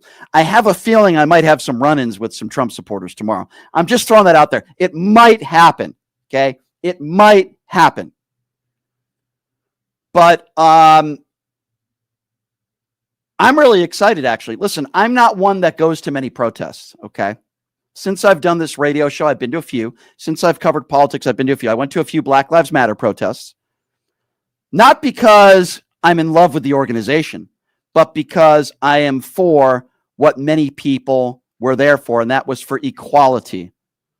And I am for that as well. I don't care about the 8 or 9 people that run the organization. I was there just like millions, tens of millions of other Americans were there at these Black Lives Matter protests. And the reasons why they were there is because they care. And they wanted equality. That's why I was there. The reason why I'm going to these protests tomorrow is because I also care. Sure, it's good to get some content. Of course, it's good to be a part for the show, to get some content. But I'm there, even if I didn't do a radio show, I would be there because I care. I don't like where this country's headed because I love America, not because I hate America. 702-221-7283 is the number to call. Let's go to Sharon. Sharon is next up on KTL. Hi, Sharon. Hi, B. I'm a social worker here in Las Vegas. I do a lot of home visits. I see a lot of Trumpers. They live in cognitive dissonance all day. Mm-hmm. They watch Fox. They tell me, oh, this government's terrible. We need better health care. The government shutdown is dysfunctional. And then they still vote for the man. This gentleman yesterday, he said all those things, and I was on the same page. And then he says, what the problem really is the regime change. What we need is like a regime for 100 years. And that's what they're hearing. Yeah, you're right. Did you see the video? You reminded me of something, my dear. Did you see the video of that? You reminded me of the woman, the Milwaukee Brewers baseball fan. I guess he was speaking to a Hispanic Dodgers fan, and she said she was going to call ICE on him. Did you see that video? I heard about it, and I've heard other people threatening to call. Let me make no mistake. She is a Donald Trump supporter. I will eat my shorts if she didn't vote for Donald Trump. And it's always the same profile, isn't it? A middle-aged white woman or white man who talks like that to somebody. And by the way, here's what's even more despicable. The person who she was talking to is not only an American citizen, but he served this country. He risked his life for this country. And she's saying she's going to call ICE on him. Why? Because he's a Dodgers fan? Because he's a Dodgers fan and she's a Brewer. And by the way, I am so happy that she lost her job. I am so happy that law firm, and by the way, that law firm should be praised for doing the right thing. I don't care whether people say, oh, they had a lot of pressure. They did the right thing and they fired her immediately. And kudos to them for doing the right thing. Let me tell you something. What that woman did is far worse than what anybody did talking about Charlie Kirk that lost her job, in my personal opinion. Absolutely. Absolutely. They show it every day in their actions. Yep. You're right, my dear. Are you going to any of the protests? Are you going? Oh, you're going tomorrow. Yes. Okay, great. I'll be there downtown at the federal building. Everyone's going to be down there. I'm thinking maybe I should go to that one. Well, thank you for the call, my dear. I appreciate it. Maybe we'll see you out there. Be safe. All right. You take care. You too. Bye-bye. Thank you. Yeah, that video got me so angry. If you haven't already seen it, it's gone viral. Like 3 or 4 million people have seen it, probably more. But it's a white woman, a middle-aged white woman, who's a Milwaukee Brewers baseball fan. And I guess she didn't like the fact, I don't know, maybe the Dodgers fan was a little cocky. It didn't seem like he was swearing or threatening or doing anything like that. He was just cheering for his team. Hispanic man who's a citizen who served this country, which means he's a hero. And she threatens to call ICE on him. This is why we need to video this stuff, because that woman was held to account. The law firm fired her where she worked at. You see, there is something called free speech. I remind my MAGA friends. But you see, there are also consequences to your actions. And that woman's behavior, in my eyes, is worse than anything I heard anybody say about the Charlie Kirk assassination that lost their jobs. That's my personal opinion. I don't condone people that are celebrating violence. I never will. But I'm saying what that woman said to me was worse than anything I heard people say about Charlie Kirk. 702-221-7283. Let's go all the way to the UK, and let's go to Paul. Paul, what's going on, man? Hey, Brian. Thanks for taking the call. Sure. Just this question of why do people vote for Trump has confounded me for 9 years. And I being a mathematician, I do thought experiments. So if I was talking to a MAGA about that, I would say to them, if Ted Bundy was alive, would you vote for him for president? I was asking that. And he was articulate, he was good looking, he came across as very intelligent, and he was a Republican actually, and he worked in politics when he was younger. And he probably had some very good political ideas. And I would ask them, would you? And they said, of course not. And I'd say, why? And they said, well, he was a serial killer. I said, well, Trump killed 400,000 in COVID. I said, but here's something even better. And Paul, here's something even better. Have you seen the videos, Paul, of these brilliant, creators that go out there to these Trump rallies and they say, what do you think of this statement that Joe Biden said? And they'll actually quote something that it was actually Trump that said it. And they'll say Joe Biden said it. And then these moron Trump supporters will be like, oh, that's horrible. That's despicable. I would never support that. And then they say, oh, well, wait a second. This is actually the comment that Donald Trump said. And then they say, oh, wait, I don't believe that. And then they'll actually play it. And they still don't believe it. Oh, that's AI. I know. I saw Dean do that the other day. Actually, Dean's great. It's quite a brave thing to do. And it's very suggestive of their mindsets. But coming back to the Ted Bundy thing, if I said to them, why wouldn't you vote for Ted Bundy? They'd say he's because he was a terrible serial killer, a murderer and a rapist. And I'd say, but why? Why wouldn't you vote for him? He's got good ideas. He might even be a good politician for all I know. John Wayne Gacy, for example, was very active in the business community.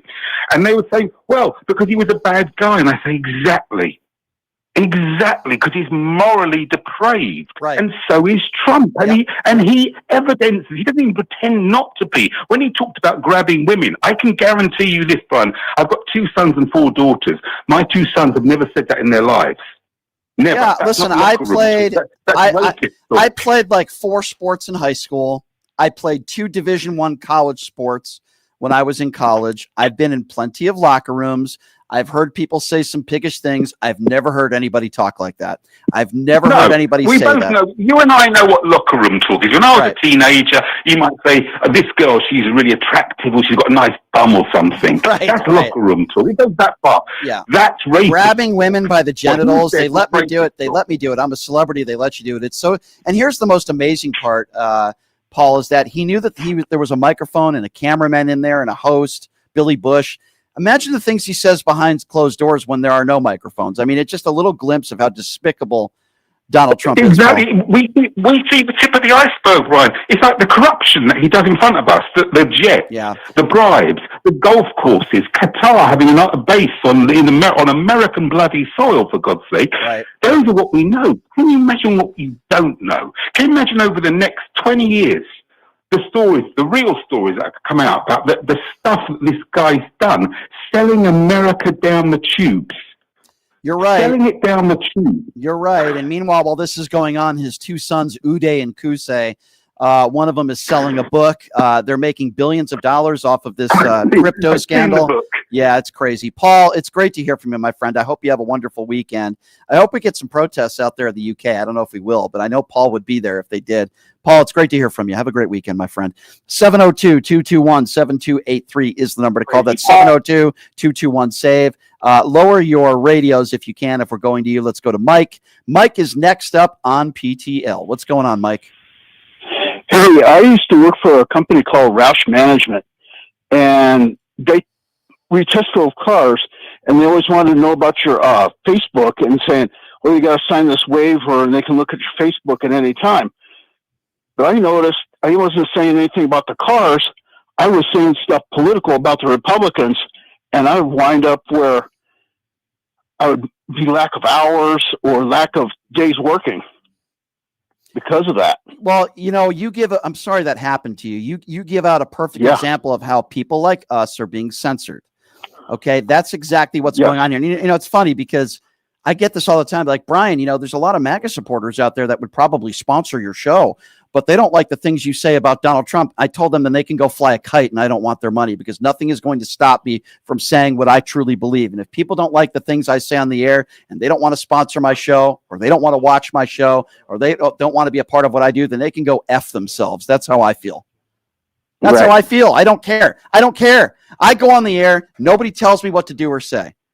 And if people don't want to do business with me because of that, but I don't care. This is funny. You go work for a company to collect money, and here they punish you for saying something on Facebook that ain't even pertaining to the job, but pertaining to the government. Yeah. Really? Yeah.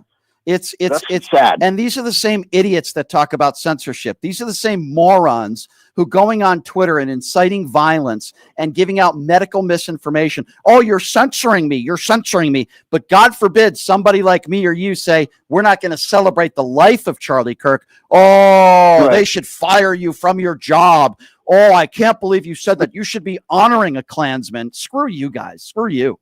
Yeah, really. Yeah. Well, I'm sorry I that feel the happened. same way. How about whoever wanted to try to censor you? Have them call into this show and have a conversation with me. I'll give them my 2 cents. Have them do that.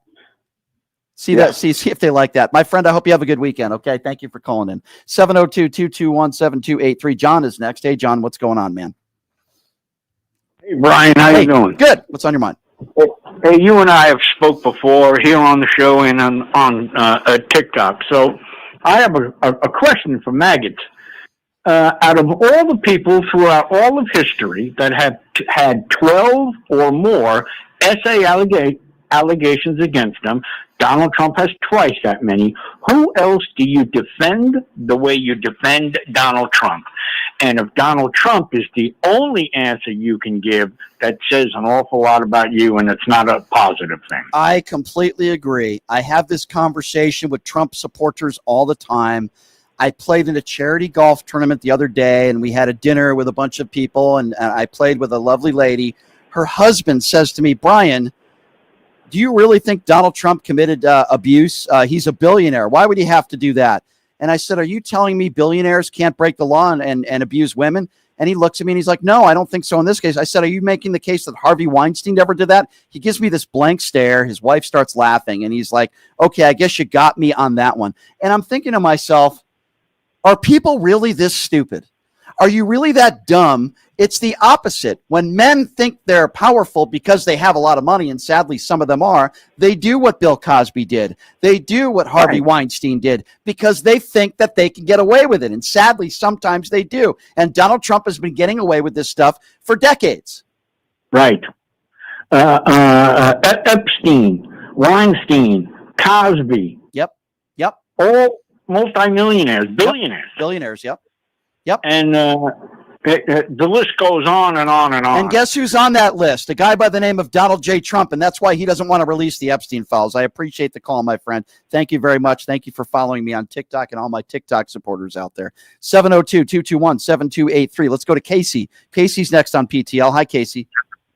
Hey, bud, I wish you guys luck tomorrow. I got to work tomorrow. So, but my question to you, Brian, hear me out when I tell you this, right? We sounded alarms, about Project 2025 before the election, right? And, everything was implemented and it's actually happened, right? Mm-hmm. The thing is, though, is that these marches are great. It brings a lot of energy and stuff like that.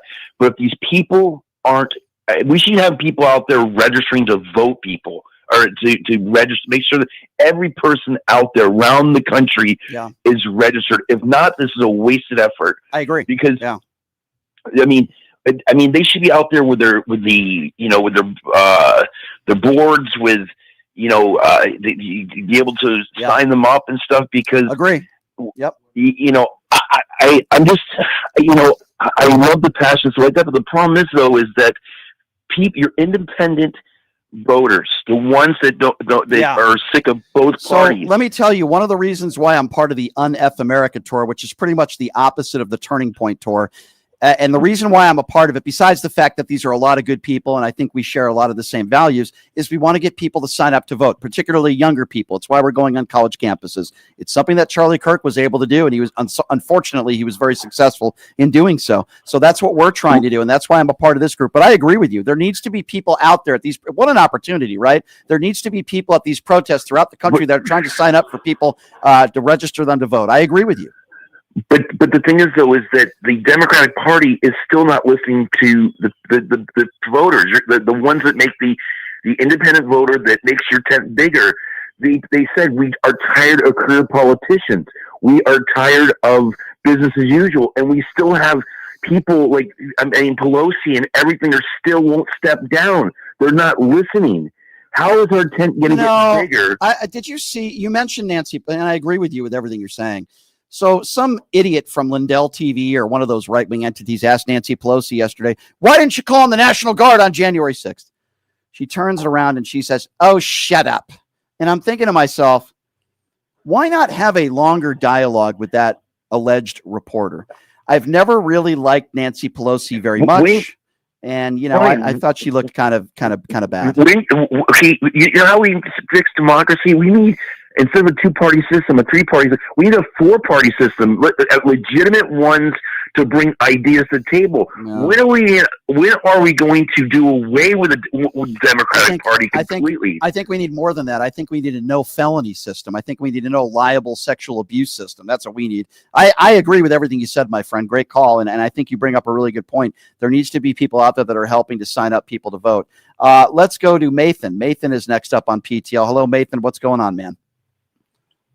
Hi, nice to talk to you today. Thank you. I love your program. I just wanted to say I'm going to the rallies tomorrow, and I'm going to be a unicorn. So Nice. if you see a unicorn out there... Are you in Vegas? Where are you calling from?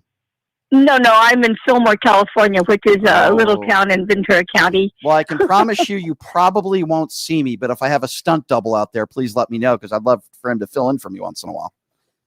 Okay. And I also wanted to say I hope I don't get tear gassed again. No, I don't. So listen, I don't think that's going to happen tomorrow. Here's what I think might happen, and I hope I'm wrong. There's going to be some instigators out there. I don't know where. I don't know how many. There are going to be some Trump supporters out there, maybe some of them dressed up as normal people. Many of them are not normal. Yeah.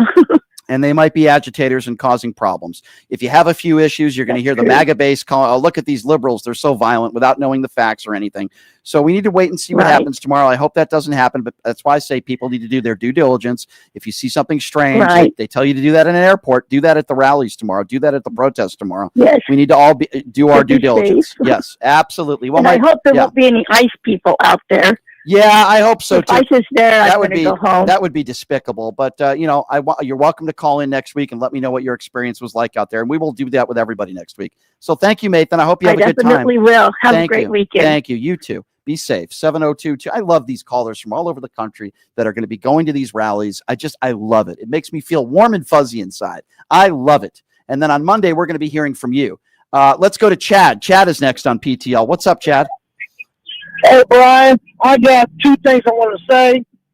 Did you hear about Don Lemon that had a wife come after him because he said something about people having their Second Amendment right? Yeah, I did hear that Don Lemon comment. Did you have a problem with that? No, I didn't. I had a problem with the journalists that going off about that. Right. Let me put that into context. So we're on the same side here. So what Don Lemon did, and he was on a podcast. I'm trying to remember which podcast it was, and I'm forgetting.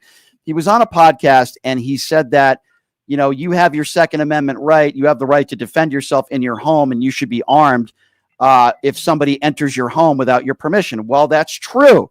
If they're not identifying who they are as law enforcement, as anybody with a warrant would have, then you absolutely stand your ground, have the right to defend yourself if they enter your home without your permission in many states in this country, and you feel like your life is in jeopardy. And we know that that's going on. That's what Don Lemon was trying to say. And you have these right-wing buffoons out there. Oh, Don Lemon is condoning violence. And it's like, these people, they're such morons, these people. Okay. But it's more than that for me. It's the journalists too, because we didn't hear nothing about a congressman talking about hanging and putting a congresswoman in a firing squad, but they want to bring this up. Yeah. I think Joe needs to do better. Don Lemon was not saying, as you know, sir, Don Lemon was not saying take out a weapon and start shooting at law enforcement. He was not saying that. I know, Don. What he was trying to say is what I just explained, but these MAGA morons are not smart enough to understand what he was saying.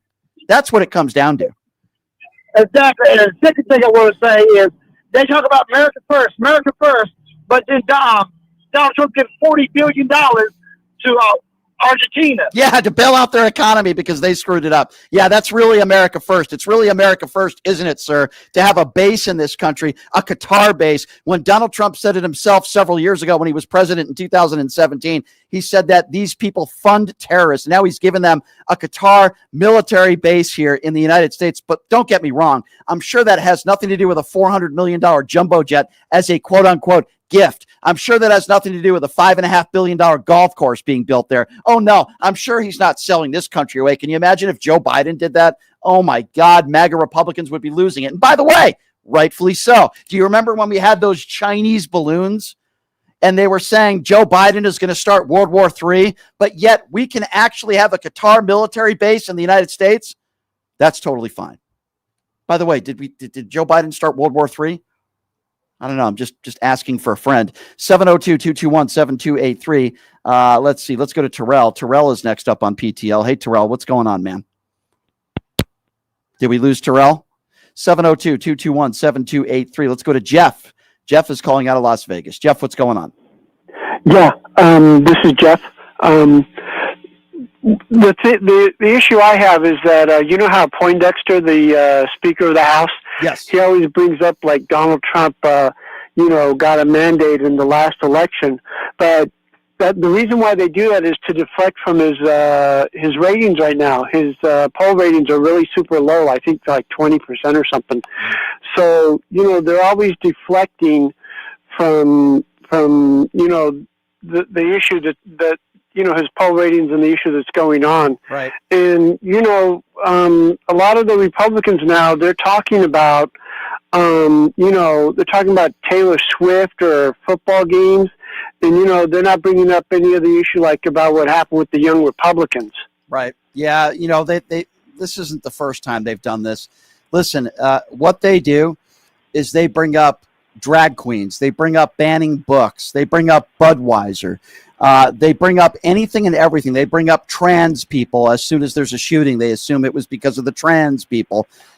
They bring up anything and everything to try to come up with these culture wars to not to address the real issues that are facing the American people every single day, like putting food on the table, like healthcare benefits, right?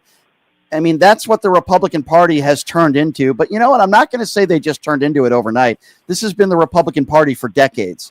They cater to the wealthiest, and they hurt everyday Americans, those that are living paycheck to paycheck. That's the bottom line. That's the truth. Yeah, and if you're at the rally tomorrow, you can post whatever you want to post on the Jimmy Kimmel Show.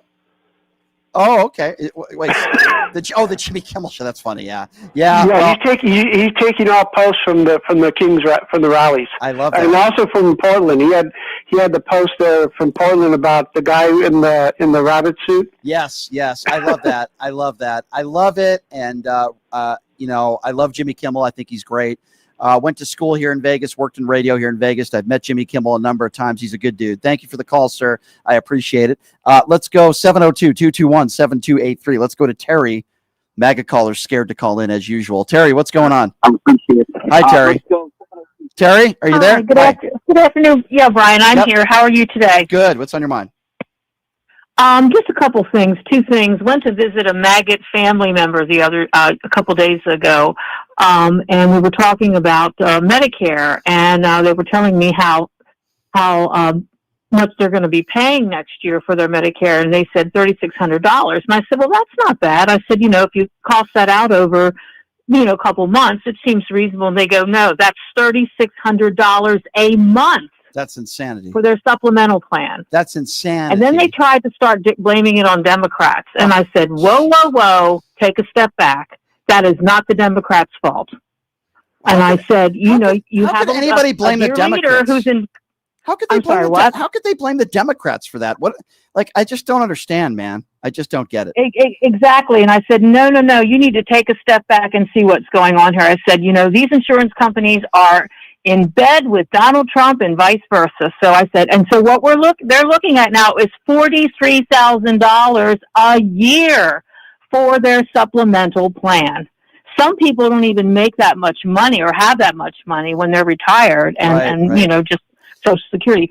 And the last thing I wanted to bring up is my adult children worry about me going out and protesting and giving speeches, and I said to them, look, we can't cave with the fear here. We have to.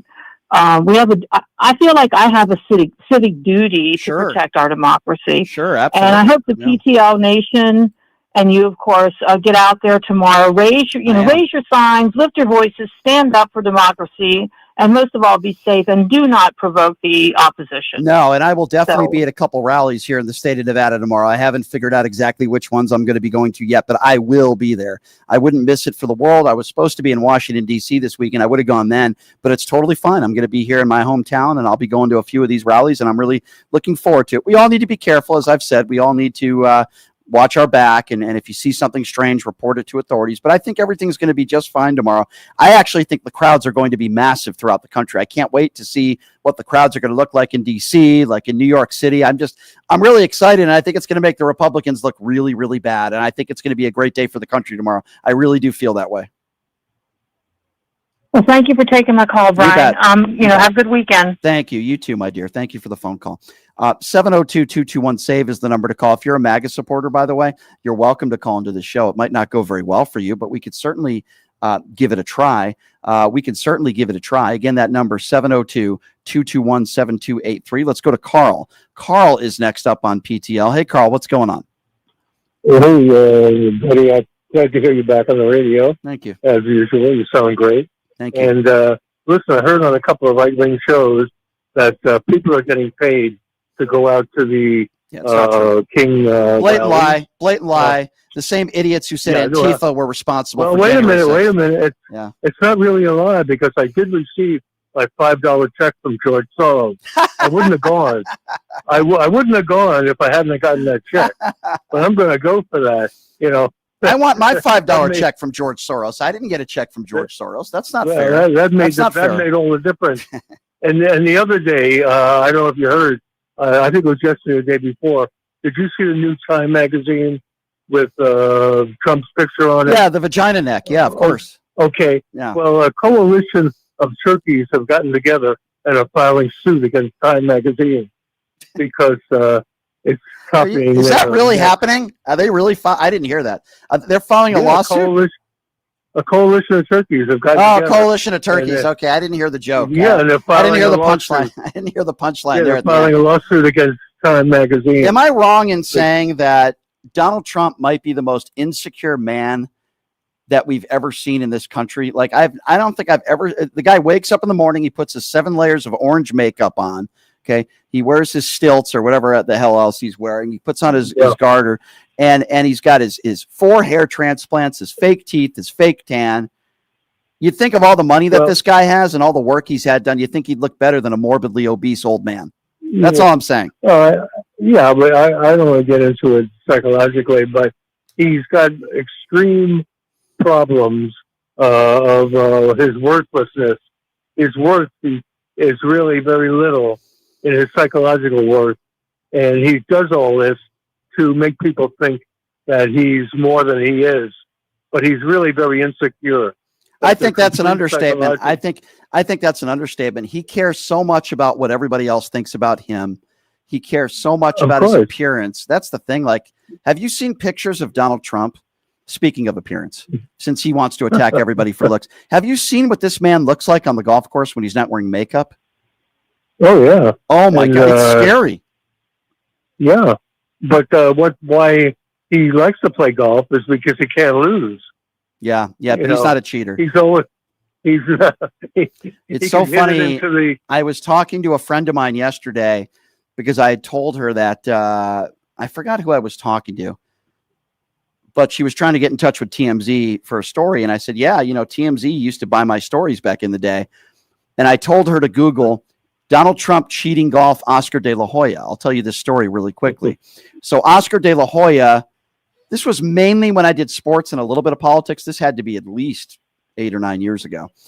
And Oscar de la Hoya did my program, and he said that he played golf with Donald Trump, and Donald Trump cheated on the golf course. He saw Donald Trump cheat on basically every hole.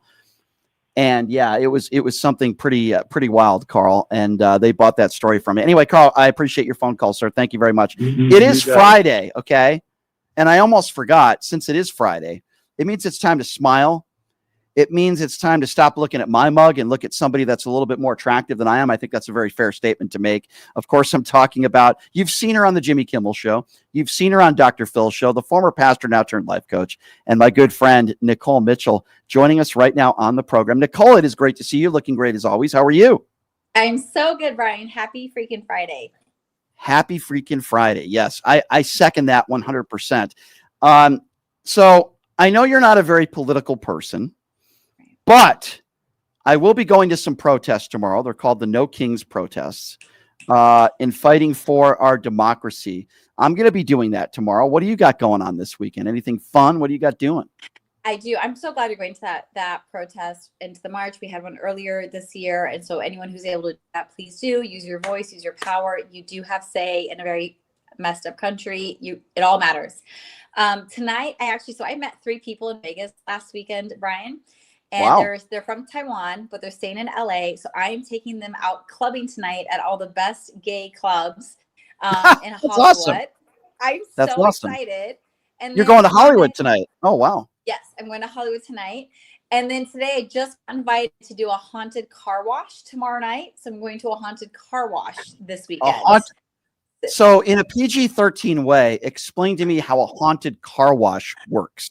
I know. I've only seen one quick video, and you're driving your car, and I guess your windows are down, and like people and things are jumping in and scaring you, and like opening your door, and like you're going through this line of cars. So basically, it could be a man that looks like Donald Trump naked trying to get into your car. Basically, because I'll be honest with you, that would scare me a lot. Okay, or Marjorie Taylor Greene. Yeah, that would. Yeah, Marjorie Taylor Greene in a swimsuit cleaning my car. You'd have to pay me a lot of money to get that car wash. Although I might just do it just for views.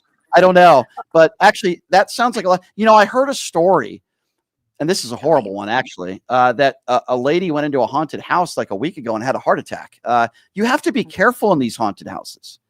Last weekend, I got invited to another one. It is literally the most terrifying experience I've ever gone. And you did have to sign a waiver that you could pass out, get injured, or die. And it was so intense and terrifying that when I finished the experience, I broke down crying, and my friend had to hold me because I was so shaken. Oh my God, that's terrible. It was very intense. And the next day I woke up and I wanted to do it again. So something about their madness got me. They made me freak the F out. And the next day I'm like, when do I get to go back? So I can't even go on a roller coaster. Okay.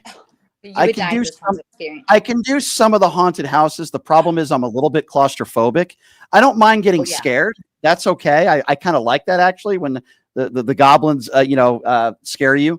But I don't like the claustrophobia stuff. That's the stuff that kind of gets me. There was claustrophobia there. There was suffocation. They suffocate you with plastic there. It was insanity. Yeah. Suffocation. That doesn't sound like that's healthy. Yeah, nope. But it was on the waiver I signed. How do they suffocate you in a haunted house? What do they do? They pin you stand against the wall, and they put 2 layers of plastic over your whole body, and they suck out all the air. Sounds like Donald Trump and E. Jean Carroll in a dressing room. It sounds like that to me. But anyway, that's another story for another show. He would deny it.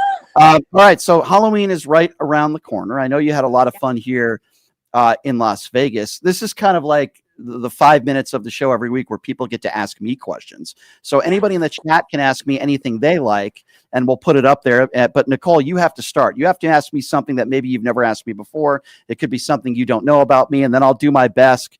By the way, I love what you're wearing today, Nicole. You're getting a lot of comments, positive comments in the chat, by the way. We love that outfit. Yeah, we love that outfit. So you can start, and then anybody can ask me anything they want. Yes, please do super chat. Throw up a tip so we can highlight your comment or your question for Brian. Please interrogate him. This is your one chance to interrogate him back. Like, Use your power, audience. Use your power. You look like, So, by the way, you look like a genie a little bit in there, like Genie in a Bottle. I feel like singing that song. It's like a genie type. Am I wrong, everybody? She's got the genie type outfit on. It looks like. I think that's quite a compliment. So thank Yeah. you so much. Yeah. You got the genie look today. I like it. All right. So what's your Maybe question? that'll be my Halloween custom. Maybe I'll be a genie. I like this. it. Yeah, be Brian Shapiro for Halloween. Find a bald Jewish outfit for her. I'm sorry. Go ahead, Nicole. I was just kidding. Go ahead. I love it. When did you first learn you were claustrophobic? How did you learn? Probably when I was 15 or 16 years old. I never liked being on an airplane unless I was in an aisle seat. I also don't like driving in a car when I'm not driving. It's just a weird thing that I have. I don't like sitting in the back seat. I'm a little bit better in the front. Maybe it's a control thing. I don't know. But I think the worst episode I had was when I was trapped in an elevator. It was at a hotel in Vegas about 10 years ago. The elevator just stopped and it would not open. And I was in there for like 15 minutes and I was literally hyperventilating. It was terrible. And I said, okay, maybe next time I get into an airplane, maybe I should start taking some medication, which works, by the way. So were you by yourself in the elevator? No, I was with one other person. Yep. Yep. It was not fun. It was not fun. I was sweating profusely and it was really crappy. Yeah, that's what I probably learned at a very young age, that I was a little bit claustrophobic. I was walking out of a few boxing fights here in Vegas and I couldn't move and I was in a crowd and then I have to close my eyes and breathe a little bit, do some breathing exercises. So yeah, kind of like any woman that ever goes on a date with me, they have to close their eyes and go on some breathing exercises as well. That's the advice that I would give to them. So yeah. Brian, last weekend in Vegas, I went to the Omnia Club, which apparently is one of the top hotspots in Vegas right now, but it was just like that. It was sardines for about 2 hours just to get in the club. And then once we got to the club, we were in another pack of sardines for another 30 minutes. I hate that. Miserable. Like I will probably never go back to Omnia because I'm like, that's not, and I'm not claustrophobic and I hated it. So if you were there, do I have any nightclubs that are sponsoring my show? I don't think so. Okay, so good. So I think I can say this. I hate nightclubs for the most part. There's a few that I like, but for the most part, I hate most nightclubs. I don't like the music. I'm not much of a drinker. I don't understand the objective of having to spend thousands and thousands of dollars just so you could sit down at a table and have a $5 drink. I never really understood that either. I don't understand the phenomenon other than men trying to pick up women and women wanting to get free drinks. I really don't. I don't get it. I don't get it. I don't understand the club scene. But listen, this is not me being old. This is me. In my early 20s, I didn't like going to those. I like cigar bars. I like hookah lounges. I like more chill places where you could actually talk to somebody and hear what they have to say. Call me crazy and old. That's just me. I don't know. No, I love that about you. I love like you are. You're a very chill person, which is funny because on the radio show, for all of you listening, you might not think Brian's very chill in person, but in person, he's very chill, laid back, like, definitely not a partier and just like. No, my worst nightmare, Nicole. My worst nightmare, Nicole, would be going to a nightclub with like Kid Rock and Marjorie Taylor Greene and Lauren. Well, maybe not Lauren Boebert, because apparently if you take her to a play, she will pleasure you. For anybody else. But no, in all seriousness, if I'm sitting at a table at a nightclub with like 5 or 6 MAGA supporters, that would be hell for me. If I would ever go to hell, that would be hell for me. I'm just telling everybody right now. Your horror Halloween 24/7. Right there. Yes. At a nightclub with a bunch of MAGA supporters listening to Jason Aldean music 24/7. That would be Brian Shapiro's hell. That would be it. That would literally be it. That would be my hell. Honestly, it would. It really would. I love it. Satan's taking notes right now. He's like the personalized custom hell experience for Brian. Satan's Shapiro. up there right now, and he said, "Let me get Donald Trump first." Wait, that sounded like Robbie Roadsteamer. Yeah, that was a little Robbie Roadsteamer action. Well, Nicole, I hope you have fun this week, and I'm glad you made some friends in Las Vegas. I got to be out there in San Diego very soon. Where am I going? I'm going, I believe I'm going to, I could be wrong on this, but I think the second week of November, I'm going to DC. The first week of November, I think I'm traveling to Ohio, if memory serves me right. I'm going to Utah next week. So I'm kind of going all over the place. Going to be hanging out with the Mormons next week in Utah. Yes, that's right. From the MAGA to the Mormons, you got it all covered. Or from the MAGA to the MAGA Mormons. Yeah, you could go 2 and 2 there, because a lot of Mormons, I think, do vote for MAGA, but that's another story for another show. Nicole, I Dream of Jeannie, thank you for coming on the show. I appreciate it. And we will talk to you very soon. You have a wonderful weekend, you and your family, okay? Thank you, Brian. I'll talk to you next week. Thank you. Good to see you, Nicole. The beautiful and talented Nicole Mitchell joining us on the show. She also is an excellent life coach. I highly recommend her. So for those of you out there that are a fan of what I do, I ask that you do me a favor. It'll take 2 minutes of your time. Check out pushingthelimits.live. You go to pushingthelimits.live. You can buy merchandise on there, PTL gear, but there's a button that you press right there on the front page. It says donate. $5 a month, $10 a month. Man, it doesn't matter. Whatever you can afford, we greatly appreciate. And it helps us keep the lights on here for PTL Nation. Monday, Z, the founder of the Un-F America Tour, who I've teamed up with, will be joining me in studio. We have an event Wednesday. And he is way on the right, but at times very funny. Yes, Alex Stein is going to be joining us on the show Monday, so you're definitely not going to want to miss that. I hope everybody has a great weekend out there. I want your videos, okay? If you're going to one of these No Kings protests, I want your videos. Email me your videos. Throw it on social media and tag me at PTL Radio Show. I want the video. I want to see what all you guys are doing out there, and I can't wait to hear your stories on Monday. Be safe out there, everybody, and have a great weekend. Enjoy yourself. We'll see you on Monday. Hey, everybody. Are you struggling?